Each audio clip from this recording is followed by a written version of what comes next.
I wanted to introduce to you the merits to why I believe that rent control is absolutely necessary to stop landlords exploiting their tenants. A free market will always mean that you'll charge the going rate. Well, here's where we differ, Samuel, because I don't believe in a completely free market. But do you believe that it's ethical to be mortgaging out a house and letting someone who's working 9 to 5 shifts pay for your mortgage? Of course. Landlords are so persecuted right now and so punished. Persecuted? What do you mean by persecuted? Well, for example, the taxes. Are you aware of Section 24 tax? You're probably going to like this rule because you seem to be quite pro-torturing landlords. I'm pro-tenant. Who would you rather have as your landlord, me or Kier Starmer? Kier Starmer?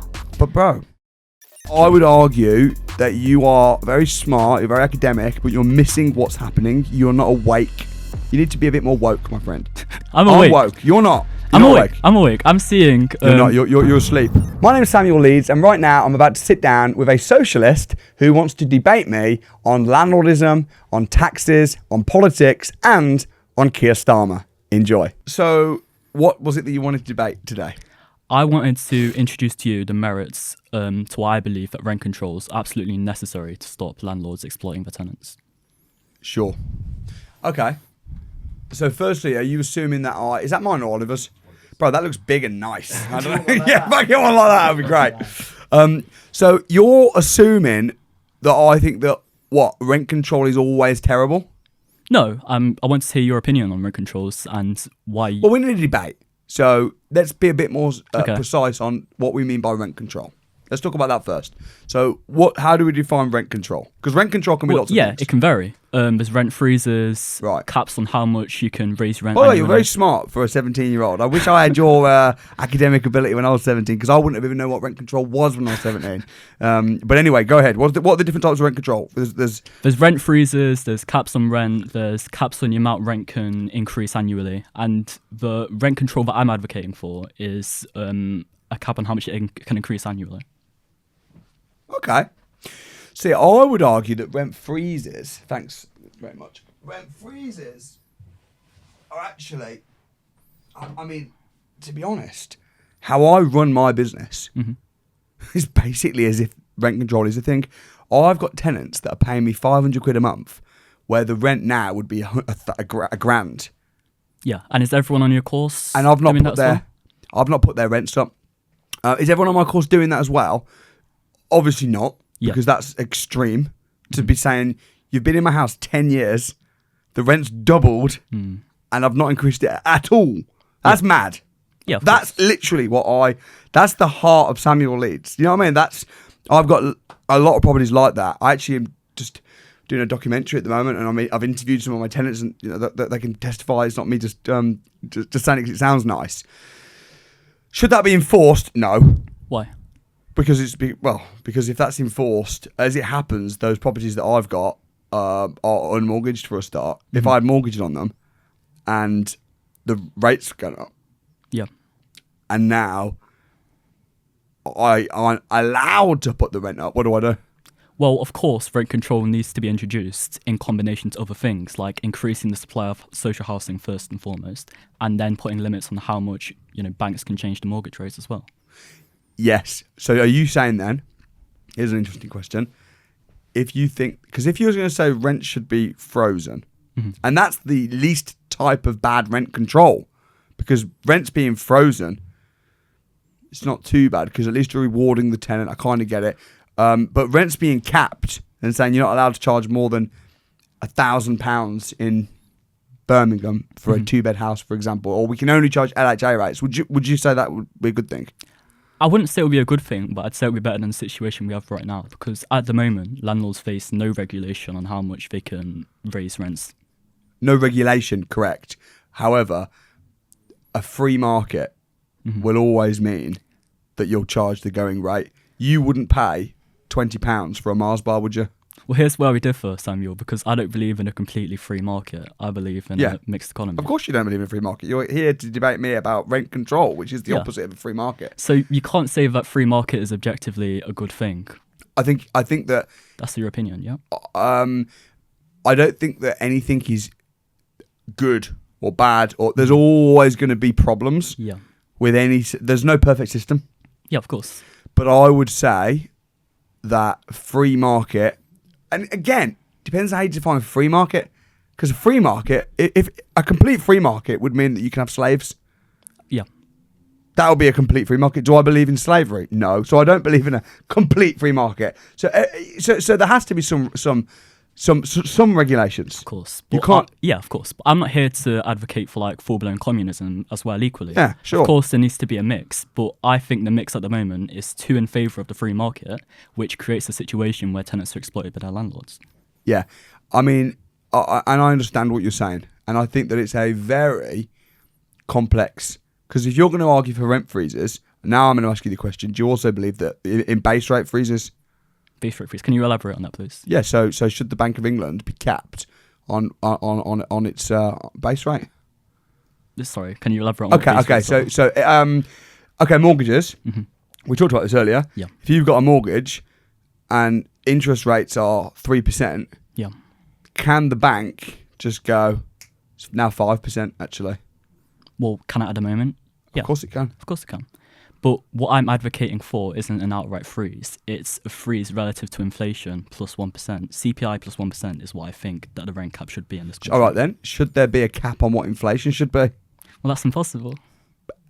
And so's your entire theory. How is it impossible though? Because inflation's always going to exist, Samuel. Yeah, exactly. But should it be capped? It can't be capped. And neither can rents. Of course, rents can be capped. No, Rents can't. are capped in countries like Austria, countries like That's Germany. true, that's and true. It works in countries like Austria and Germany. That's not a terrible argument. But there are also areas like New York. Yes, I'm aware, but we can learn from the lessons of the past while also taking lessons from the success stories of rent controls. Yeah. I think, listen, I think if you're going to cap rents, it's going to have a butterfly effect on other things. Like what? Like, for example, if I am a landlord and I'm renting a property out for £1,000 Yes. and my mortgage payments are £800, which is very normal. Yeah. And I've got £200 buffer. And in that £200 buffer, I've got to sort out my maintenance and my management. I'm making nothing. But do you believe that it's ethical to be mortgaging out a house and letting someone who's working 9 to 5 shifts pay for your mortgage? Of course. Why so? Because I am offering them an opportunity to rent. And they are offering you their hard-earned money. And every business deal that happens is a win-win situation. I put my house up for market and they applied to rent it. But are the tenants winning? But they applied to rent it. But are they winning when they are being exploited? But are the landlords winning who are making £200 a month and have to sort out repairs Well, and of management? course landlords are winning because you're teaching landlords how to win. But I believe that the way you're teaching them how to win is completely unethical. But do because you know it why? exploits the tenants. But landlords aren't winning. That's why I'm teaching them. I have to teach them because, generally speaking, 90% of landlords, the average property price. What's the average house price worse in the UK right now? I'm guessing around £1,000 a month. To buy. To buy, 200,000. Yeah, it's a bit more than that actually. Okay. A lot more than that. So you're talking about 270, 280 grand Okay. to Not buy. too It much. depends on where you are to buy a house, and the average rent is just over £1,000. Yeah. So you're talking about, is it fair to let tenants pay your mortgage? I'm sorry, but if you buy a house for 270 grand, you're going to have to put in probably a 70 grand deposit. You know what, Samuel? I agree with you to an extent, but also I think that if tenants are paying a landlord's mortgage, then they should be treated with respect. And I think that course. respect is not increasing their rent by up to 10% every single year.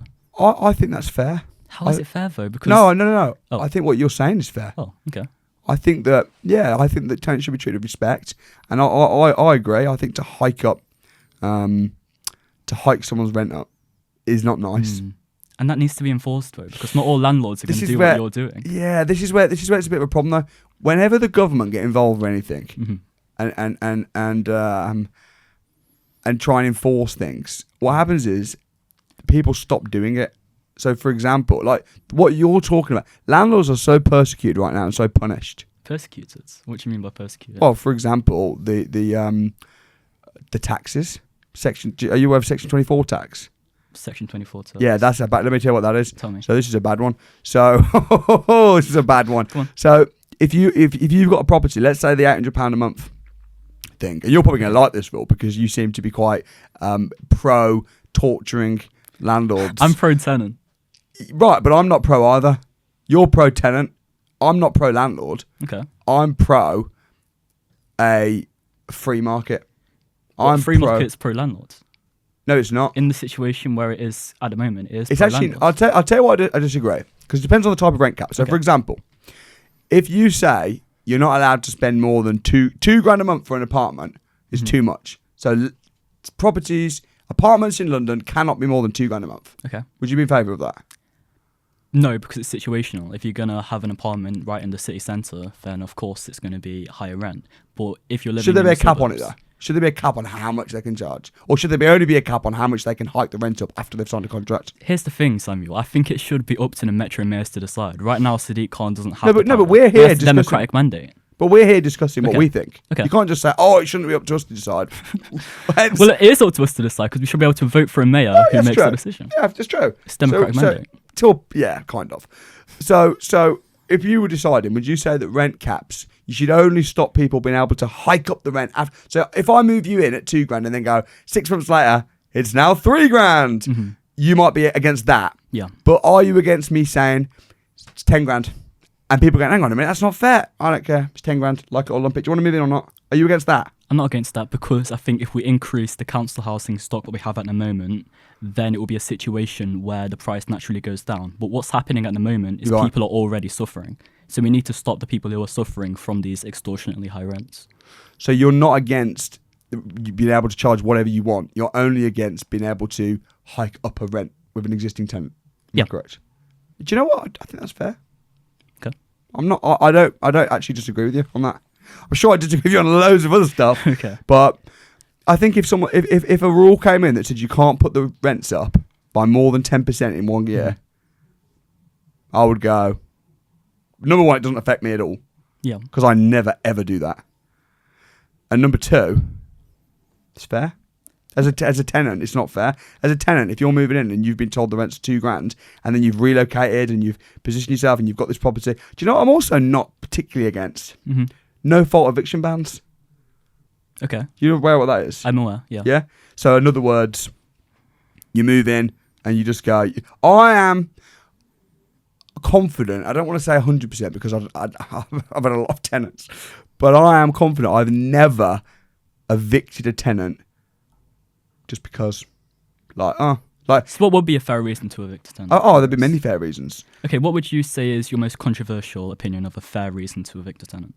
I don't know if it would be controversial, but I would say that if they are being antisocial, I would say that if they are damaging the property, I'm not talking about a bit wear and tear. I'm talking about if they are, hitting holes in the walls or stuff like that. I would say if they are doing anything criminal. Okay. I would say if they are not paying their rent. These types of reasons. In terms of not paying your rent, I Yeah. did see a recent video that you posted Yeah. about you calling one of your tenants in your car, and they were explaining to you a very desperate situation Yeah. where they didn't have a job, and you posted a video, and I think it came across as like humiliating your tenant by Sure. posting that online. Sure, I fully get that. And what I'd say about that is, firstly, a lot of stuff that I do online, short form content. Sometimes it might be for marketing purposes a little bit, but secondly, that particular call was a call where I had permission afterwards. It was the context of it was actually very respectful, and no tenants were harmed in the making of this video. Put it that way. But no, I understand that. But right now we're sat here having a long form conversation. Yeah. So I said to you that how I think it's reasonable to evict a tenant would be for those reasons, which is basically what the law is. I think that the law on evicting tenants right now is pretty fair. Well, can I speak to you about a personal situation? Please do. With a landlord. So a few months ago, a landlord said to my mum that they're going to do repairs on my property. So we'd have to move out for a few months, and then after that we'd be able to move back in.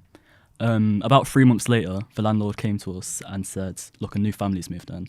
And because the law says we voluntarily vacated the property, we have no legal grounding on whether to challenge that decision. So do you think that's a fair situation? Yeah, I think the law's pretty fair. I think. You think the law's fair? Yeah, So- I think it is. I think that tenants are protected to a point, but also landlords are protected to a point. It's not fair to have somebody in your property not paying rent for months and months and months. Okay, but we were paying rent, so do you think that's I apologise. Tell me the situation one more time. The situation was the landlord said he wants to do repairs, so we'd have to move out for a few months. Right. So we all moved in with different family members. Can he do that though, contractually? Can he tell you that you have to move out because he wants to do repairs? No, but we agreed that repairs were necessary because, the state of our property was very Right. bad. Did he pay for you to move out? Did he cover you? No. See, that's off.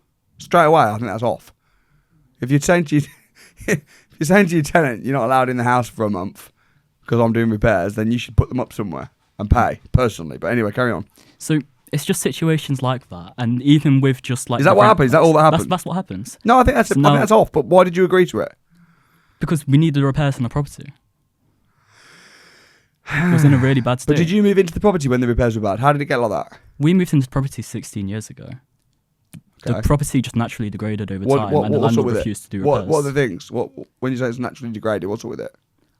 Issues in the bathroom, Like what? issues, I don't know, like toilet blockages, sink blockages. Yeah, but is that because you're shaving and stuff? And is that? I'm not saying it is. Okay. I'm just saying, like, for instance, the people say, "Oh, I got a mouldy property." Mould is generally the tenant's fault. Mm-hmm. How so? Oh, because it's how you live. I'm not saying you live bad. You didn't say mould, but I'm saying like mould. If you have like showers and don't open the windows and things like that, and sometimes tenants move into properties and because it's not their property, they don't care. They'll live in such a way whereby now there's mould, now there's this problem. Oh, the sink's blocked. Who cares? Yeah, I'll just shave and who cares? And then there's problems. Now listen, if you've been in there 16 years, wear and tear is a real thing. So it sounds to me like your landlord's a bit of a douchebag. So I'd need to know more about. If I heard, I need to hear the landlord's side of events in order to have an opinion. But based on what you've told me, it sounds to me like your landlord is a bit of a douche. And it sounds to me like if he's not done any repairs in 16 years, like I teach that you should put 10% of your rent aside for voids and repairs and maintenance, so that because it's irresponsible to not be putting money aside, part of the rent aside. That to me is just basic business common sense. It's bad business, it's bad practice, and it's bad ethics. So do you believe that we need more enforcement on these regulations on landlords? I think that again, there's there is a lot of regulation. Like you're talking as if being a landlord is not regulated. It is so regulated that landlords are fleeing the market because they can't keep up with EPC, the gas safety certificate, there's so much protecting the tenant's deposit. There's so much for a normal person. And I think what the system are trying to do is this is where I'd be interested in your opinion. I think that the big companies, BlackRock, Lloyd's Bank, all these big companies, they want to own everything. They want to own all the properties. In fact, we might even potentially agree on this. I don't know. They want to own everything. They don't want normal people to be able to own properties. They want you to rent until you die. And they want you to be a consumer of theirs. Okay. That's the rich. Yeah, I agree with that principle. But Right. And how they're doing that is they're stopping ordinary people like you. Like you. Yeah. And me. Because we're probably not that different. I grew up very working class. I wasn't born with a silver spoon. No one gave me loads of money. I had to work for everything I own. I had to work for. And all my properties that I own, I had to buy, save the rent, put it into my next deal, buy rundown properties, elbow grease, plaster, push the values up, sell it, use that profit to everything's, sort of from blood, sweat, and tears, and it's been horrible. It's been horrible. But what they're trying to do now is they're trying to stop people like me being able to do that ever again. They're trying to make it so that you're 17. I was 17 when I got into property. They're trying to make it so that you can't be a landlord. You can't own your own property. I don't want to be a landlord. Okay. I want to own my own house. They don't want that. Okay. So I believe the solution to that, of them. I believe the solution to that is replenishing the council housing stock that got depleted on the market. I would argue that you are very smart, you're very academic, but you're missing what's happening. You're not awake. You need to be a bit more woke, my friend. I'm awake. Woke. You're not. I'm awake. I'm awake. I'm seeing. You're not. You're I'm asleep. seeing the hiking of rents by landlords. that's causing a situation of where tenants are exploited. And I believe the only solution to that is to replenish the council housing stock. But do you know why rents are going up so much? Why so? Because money's losing its value. Of course. Inflation is normal in any economy. No. But it's only been normal when they took money off of the gold standard. Inflation existed before 2008. But they didn't take money off of the gold standard in 2008. They sold up gold. No, Gordon Brown they sold up gold. No, they didn't. Yes, they did. Gordon Brown sold it up a lot of gold. No, they didn't. Yes, They they took did. money. Yeah, okay. It's an objective fact. What? That Gordon Brown sold. When did they take money off of the gold standard in the Gordon UK? Brown sold up a lot of our country's No, but I'm gold. asking you a question. When did they take money off of the gold standard in the UK? What do you mean by take off money? Money used to be backed by gold. I know. So when did that stop? 1970s. That's what happened in the US, but I don't know about the UK. You are correct. It was 1970s in the US. Okay. In the UK, it was 1930s. Oh, okay. Yeah. So in less than 100 years, when they took money off of the gold standard, what happened is now money is fake. It's not real. Money's only worth something because we say it's worth something. Mm-hmm. But why do you think that money was taken off a gold standard? Well, now we're really going down the rabbit hole. Money was taken off the gold standard because the government wanted to print money. Or was it that the people wanted more money in their pockets? Because I'm studying American history at the moment, and I know that a lot of the people that were advocating for money to be taken off the gold standards were advocating for free silver because there wasn't enough supply of money in the economy. Yeah. But let's keep on track of how this affects landlordism today. So what the very rich people are doing now is they're buying up all the properties. Rents are going up, not because the rent's not going up in value, rent's going up in price. Mm-hmm. Houses aren't going up in value, houses are going up in price. Yeah, that's true. Right. And what's going to happen is houses are going to become so unaffordable, not just to rent out as a landlord, but to buy at all. Absolutely. So what's happening is it is becoming impossible for the normal person to be able to buy property. If you want to buy property as a landlord, it's impossible. Mm-hmm. And not only is it impossible, but when you do it, it's not profitable because of Section 24 tax. Section 24 tax I never actually explained. Okay. That's when your mortgage payment is not tax deductible. So if you're getting £1,000 in rent, your mortgage is £800 a month, and your profit's £200. You're having to pay tax on the entire £1,000, which is more than £200, which means you're actually losing money. But clearly it is profitable, because how else would you and the people on your course be making all of this money? Because what they have to do is they have to figure out how to do it differently. Because straightforward, that's normal. That's just innovation. What's the issue with that? There's not an issue with it. But straightforward landlords buying a property for 280 grand and renting it out for £1,000, you're going to lose money. It's not a profitable business anymore. So then clearly those people just need to learn a different way how to do it, and that's what you're teaching, and that's what many people are teaching, so I don't see a problem. What's the issue? The issue is that 99.9% of people aren't learning how to get around the problem. They're exiting the market and selling up. And who's buying?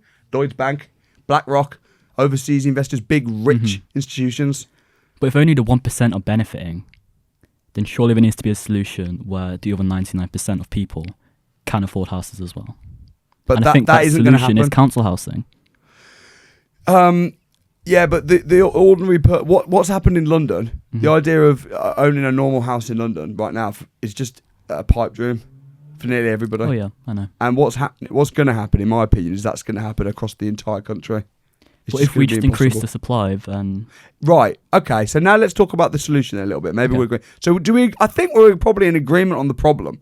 Yeah. Of a shortage of houses, price hikes, unaffordable to get on the ladder, unaffordable to rent. I mean, this is the real problem. And to say that's clear, I mean, for any normal person in the country, I think that is clearly the problem. So I think we probably agree on the problem. My solution is to learn how to buy properties, whether that's for yourself or to rent out, how to buy properties and how to make money and how to get wealthy off the back of it, rather than complaining about what the rich do. I think actually do it, but do it ethically and fairly. Because I'll tell you something, when you said about tenants, if a tenant can't pay rent, okay, Who's going to be more understanding and compassionate? A private landlord, Dave down the road, or a big nameless, faceless organisation? The government. Are going to be more understanding? Than Dave down the road. I think that's the most naive comment. Okay. If you think that the government are compassionate, and if you think that the government, how do the government react when you owe them money? How do HMRC react when you owe them money? Whether the government is compassionate or not depends on what the government is. There's different governments. There's Right. the Tory government, the Labour government. Right, but Who's in charge? let's be realists. Okay, let's be for real. a minute. Come on. Who's going to be more compassionate? The government when you owe them money, or Dave down the road? Well, the government's paying for all of these excess housing benefits because rents are being hiked up so high. The government are ruthless. They are worse than the mafia, and I know that because I deal with the government. Mm-hmm. They are ruthless. So you don't want Dave down the pub to be your landlord. That's annoying. You want the government. I want it to be an option because right now there's not one because council housing waiting lists are No, too you're long. relying on the government. You want the government. You're saying, and this is what I'm hearing, that people are too dumb and stupid to have money and have wealth. No. You want it to go to the all-wise, all-knowing. You're putting words in my mouth. No, I'm not putting words in your mouth. What I'm saying is that tell me how I'm wrong, but I'm saying that's how it seems. Because what I want, my solution is, I think that people should learn how to make money, be responsible, not rely on the government, not rely on campaigning and petitioning. No. Be the change you want to see. Don't try and change. Don't try and you say that we can change it from voting to a point, yes. Mm-hmm. But the people that want to have a better life are going to have a better life by taking responsibility of their life rather than hoping that the government save them.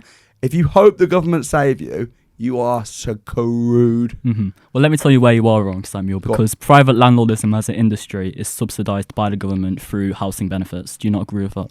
Say that again, sorry? Private landlordism as an industry at the moment is subsidised by housing benefits. Do you not agree with that?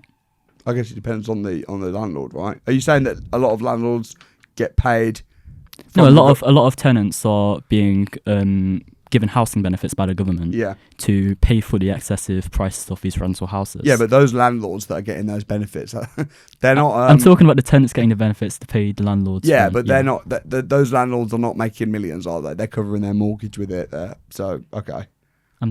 I mean, the tenants are being paid like housing benefits to being able to afford their rent. Yeah. Do you understand what I'm trying to say? I understand that as a fact, yes. But I don't quite understand what the point is. So the point is that the people are paying for the subsidisation of private landlord situation as it stands because there isn't any council housing and because the profits are so excessive. What's the solution to the problem? Okay, here's my solution. Go on. My solution is... If it's good, I'll join you, bro. I'll campaign. The solution is the situation as it stood before Margaret Thatcher's right to buy, which was that there was a mixed economy of private rentals and council housing. Yeah. When we had that situation, council housing drove the price of these private rentals down so that landlords weren't making excessive profits. And so people had the option to be able to have houses and not rely on like a landlord putting them up in an apartment, for example, when they're a big family in London, when they need to move into an actual home. Mm-hmm. So I think if we had a situation where we do have right to buy, but we do have the councils replenishing that council housing supply, then we get the best of both worlds. Because obviously private landlordship is necessary to an extent, but what's also necessary is that we have a solution, an alternative solution. Okay. Okay. So you think that private landlording should exist? Yes. But to what point? How many properties is it ethical to own? I'm saying that private landlordship should exist in combination with a stable council housing supply. Is that not kind of what does happen at the moment, though? No, because the current rate of council houses is falling. Okay, so there needs to be more council houses? Yeah. Okay. I mean, listen, I think that sounds like a wonderful thing. Shall I tell you what my solution is? Go on. From an economical standpoint, rather than just take responsibility. A few things. Firstly, I can't remember the exact number. I probably should have prepped this in preparation for this debate. Mm-hmm. But there are thousands and thousands, hundreds of thousands of properties in the UK that are empty. Yeah. That's a problem. Of course. Do you know why they're empty? Why?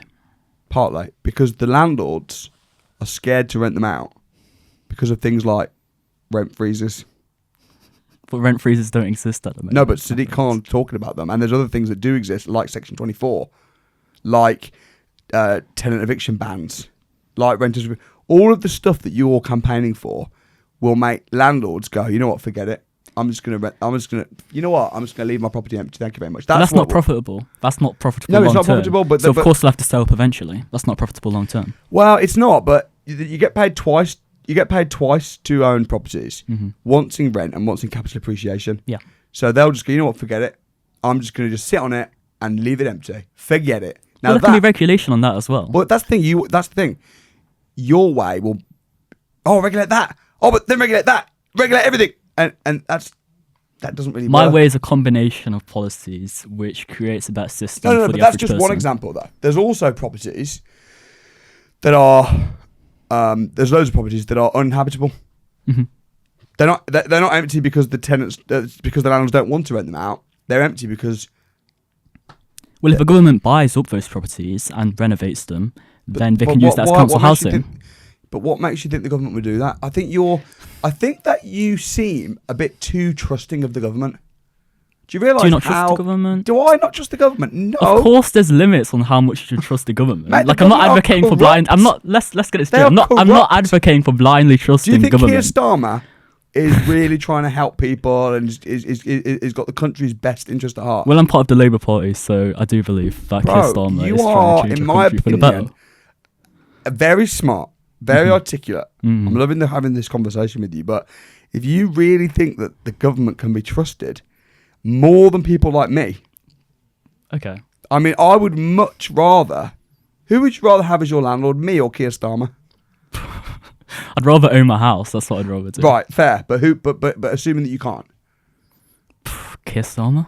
But bro, I guess Keir Starmer is backed by all these people that are regulating him. That's why I trust the government more than private landlords, because in government there is more regulation than just one person deciding on a whim to raise rent by 10%. but you can't regulate ethics and morals.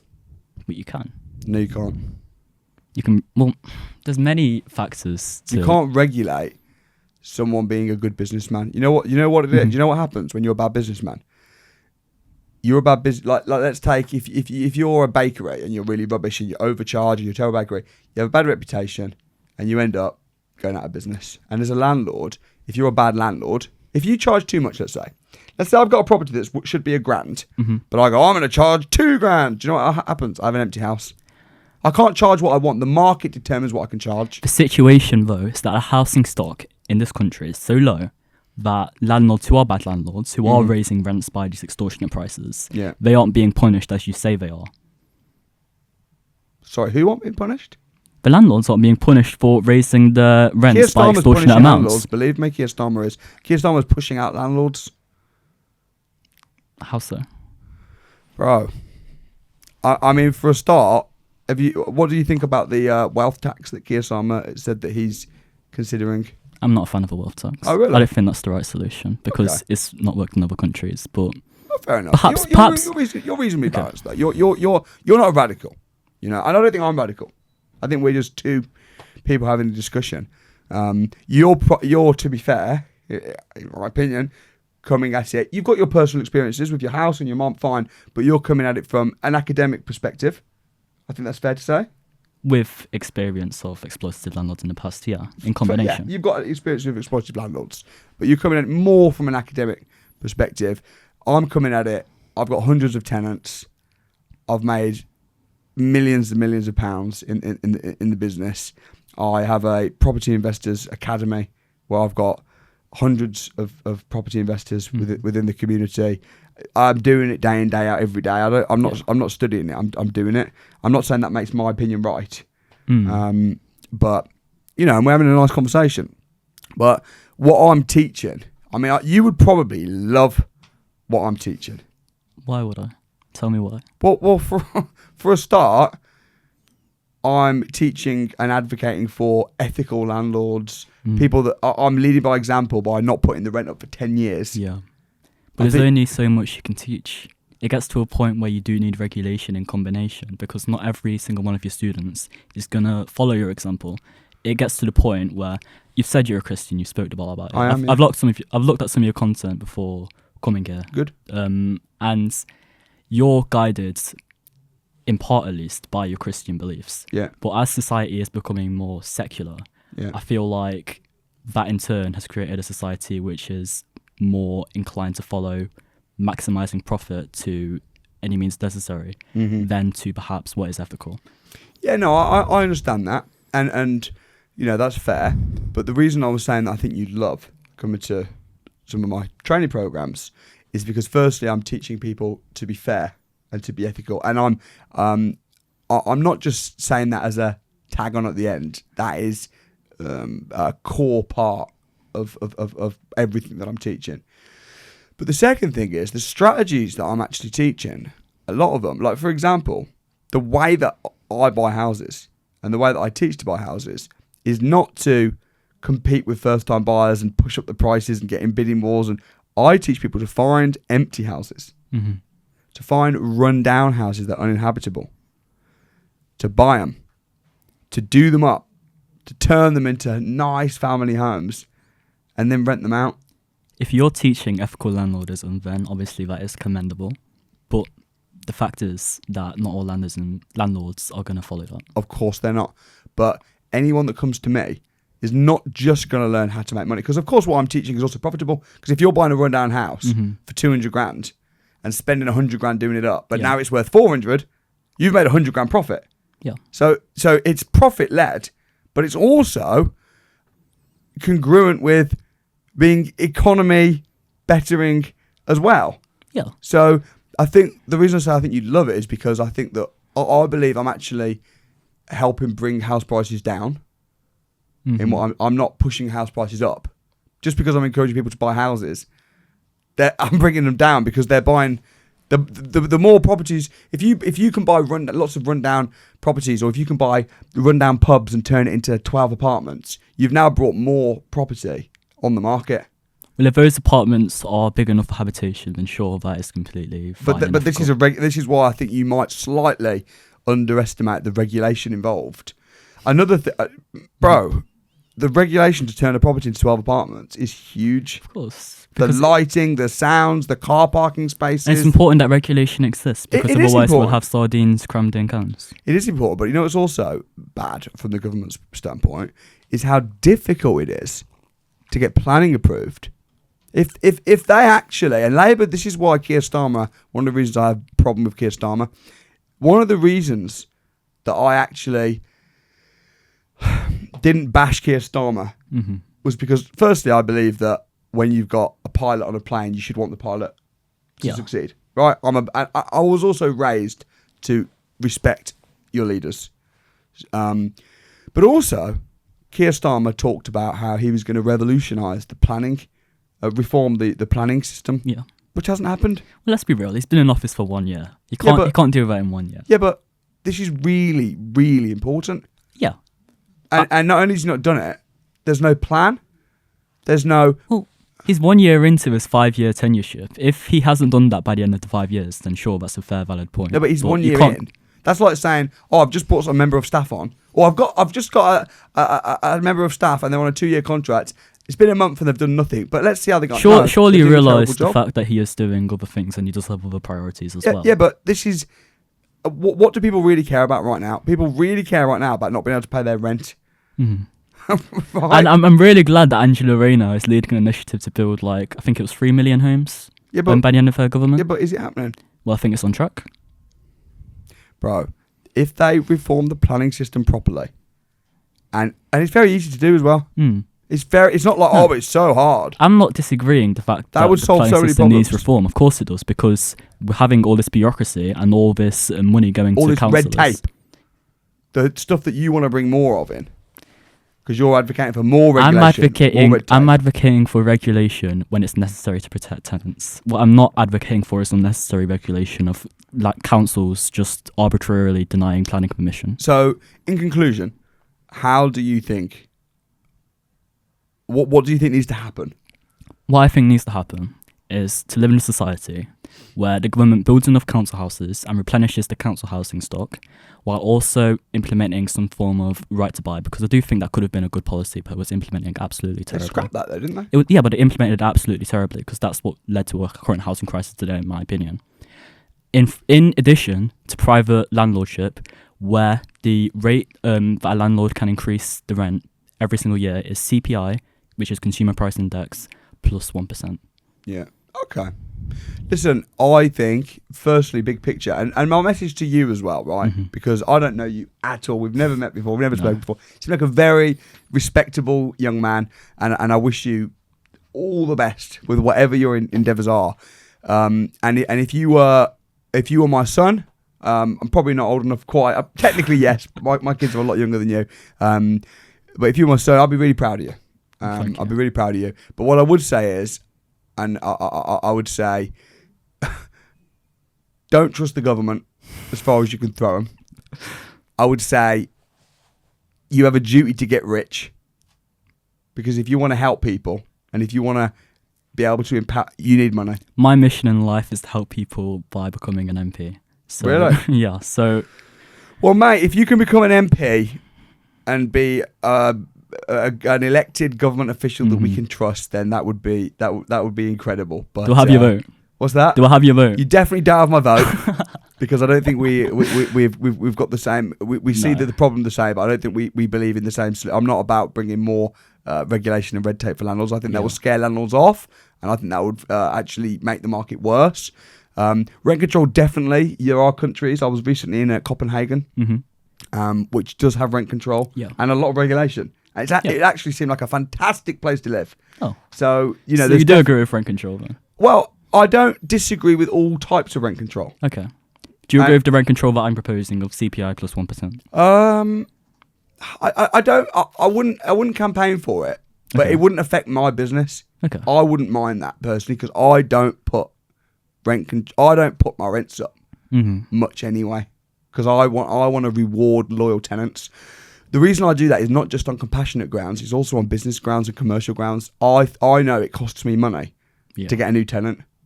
If I'm going to hike the rent up and then the tenant goes, forget this, and leaves, I now have to pay a management company to find a new tenant. I'm going to have it empty probably for a month. It doesn't make sense. Greedy landlords are stupid landlords. And it's just a shame that the majority of landlords don't operate on that basis. And they need to. And that's why if you do want to be a landlord, yes, you need to make money, but also you need to do it properly. And that's why I have my training company. I don't need to run a training business. But you do make a lot of money off it. Not really. £12,000 a year, I think. £12,000. Yeah, that's the highest membership for a year, but that comes with unlimited calls with lawyers, unlimited calls with accountants, which is part of the service. So the profit margins are about 5%. So it's not a great moneymaker, but it is a big business, and it's something that I'm proud of to have built. But I don't need to run that. In order for me to, you know what I mean? Like I guess you're an entrepreneur, so it makes sense for you to increase your profit. I'm an entrepreneur. I want to make money, 100%. But I also want to live a life that counts, and I want to be able to make a difference, and I want to be able to sleep well at night, and I want to be able to not just make money, but have a strategy that I believe is actually a net positive for the economy. So do you think you're paying your fair share in taxes based on that? Bro, that's a whole nother conversation. I believe giving money to the government, I may as well set it on fire. How else is the government supposed to run public services? Well, they don't use our money to do that. They print money to do that. Yeah, but that money that's printed needs to be backed by tax revenue. But it's not. But it is. The government doesn't spend just drastically above their means. They spend above their means, but by 100 billion. I don't believe in how they spend their money. I think that the way that the government spend their money is not only is it not very transparent, but I think it's also spent very poorly. Well, and I resent every single penny I pay to the UK government. Well, I agree. But with the I facts. do pay millions of pounds a year in tax, and I resent every penny, and I will find a way to stop very soon. So I saw a video that you only pay yourself a salary of $12,500 Correct. a year. So that's tax evasion. It's not tax evasion. It's tax. It's a form of tax evasion. You're evading No. your taxes. It's tax avoidance. Okay, tax avoidance. There's a big difference because one is one will end you in prison. Yeah, one's one won't. illegal, but neither are ethical because No, of course it's ethical. How's it ethical though? Because you're earning a lot of money, you're making a lot of profit, so shouldn't some of that go back to the country that is giving you the opportunity to make all this profit? No, I shouldn't. So you don't have any moral obligation to this country for providing you the opportunities that they have. Not with the way this government are and how they spend their money. No. Not with the way any government is. I used to be happy to pay taxes. Now I'm not, and I will find a way to stop very soon.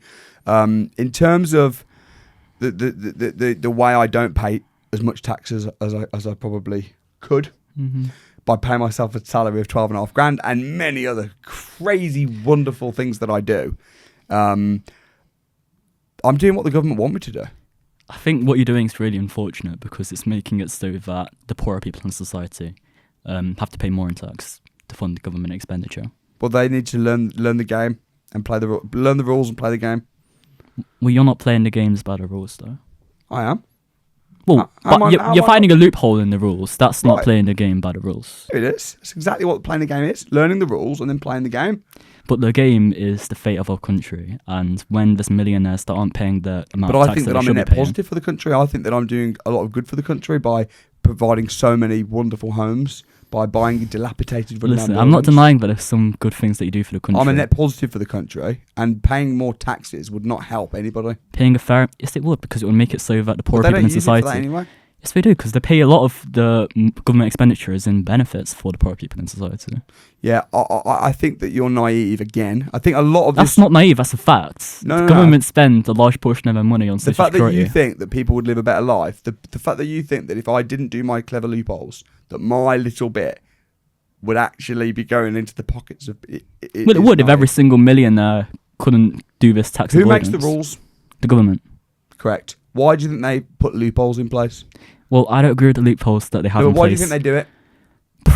Because they in part to benefit them. In part to benefit them, yes. Correct. That's why we need an ethical and transparent government. Which I agree with the fact that we need more transparency in government. But finally, but with that transparency,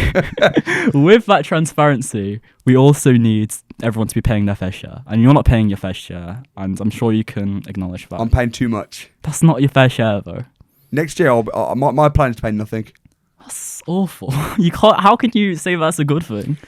I want to pay nothing. That's not a good thing. That's it awful. Is though, because I also have Samuel Leeds Foundation, where I give a lot of money to charity.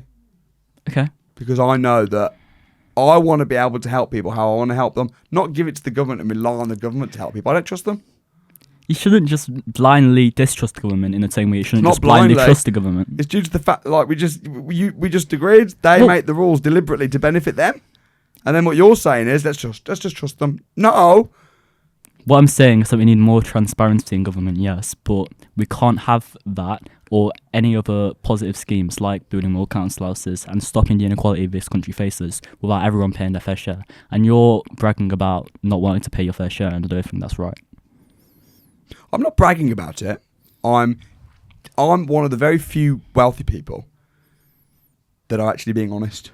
Mm-hmm. Most wealthy people do exactly what I do, but they just do it quietly. Whereas I'm saying, here's what I'm doing.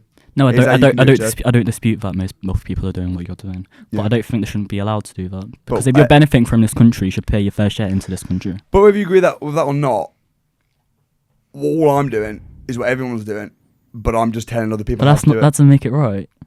I think it is right because I don't trust the government. But regardless of that, all I'm doing is just showing people how they can do it too.